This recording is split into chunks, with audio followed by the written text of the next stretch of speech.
Behold, as I present to you one of the greatest mysteries in science. The next 3 videos will be 9 facts or reasons for yawning. Each one's going to be split up into about 3 facts or reasons per video.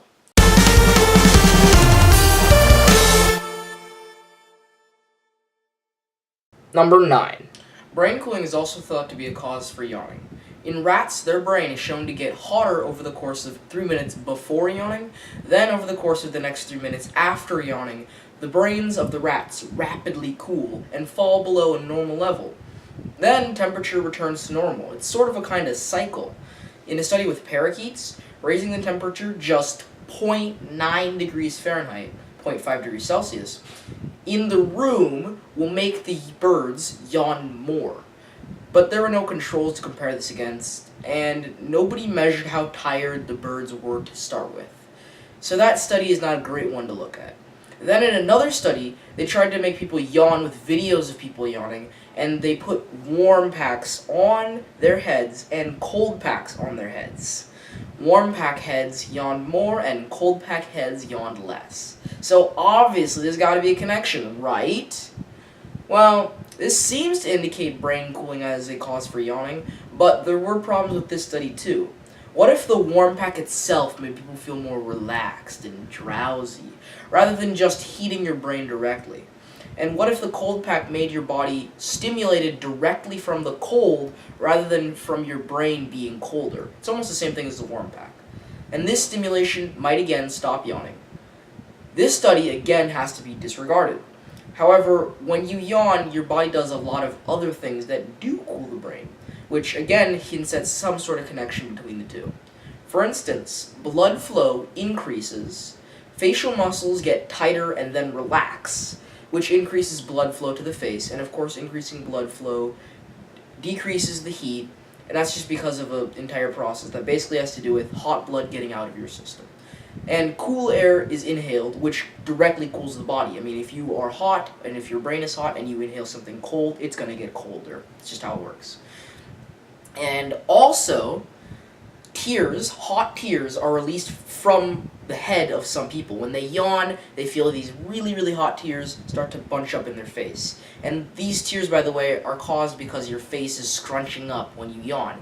And this places pressure on the parts of your eyes that make tears. This then forces tears out. And with all these ways the brain is cooled, it's hard to think that it doesn't play some role. Lastly, many people with stroke, epilepsy, migraines, stress, anxiety, etc. yawn excessively. And this might be because typically these states, diseases, and conditions all increase core body temperature, and therefore brain temperature.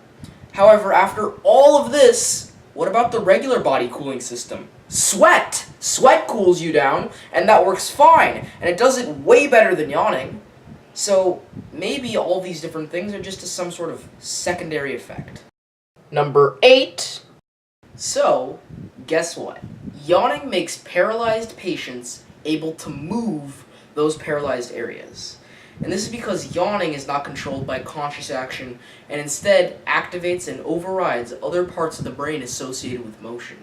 In fact, for seconds at a time, new entire pathways can be formed inside of your brain. This in turn creates new activity in older, not used parts of the brain, especially in the brainstem, which is near the bottom of your brain, which is actually responsible for a lot of functions like breathing and stuff like that. And this could mean that future medications for paralysis could put people in a semi-yawning state forever. That's pretty cool. Number 7. So guess what? Fetuses yawn. I'm not going to tell you what a fetus is here. That's not that kind of channel. As young as 20-week-old fetuses yawn, and this phenomenon is still actually kind of unknown. People don't know why fetuses yawn. It's just sort of why. But it seems it happens because it's a kind of practice. Just practice for getting that entire area ready and just the entire process of yawning. And it's almost like how a baby kicking is to grow the actual leg muscles. And this sort of thing isn't that useful, except for the fact that if a fetus were to yawn excessively, very, very continuously, more than at a very normal rate, that could mean that the fetus might have some sort of birth defect, and that's really all it can tell you. Well anyways, life is the experiment, and... the scientists. Thanks for watching. Bye.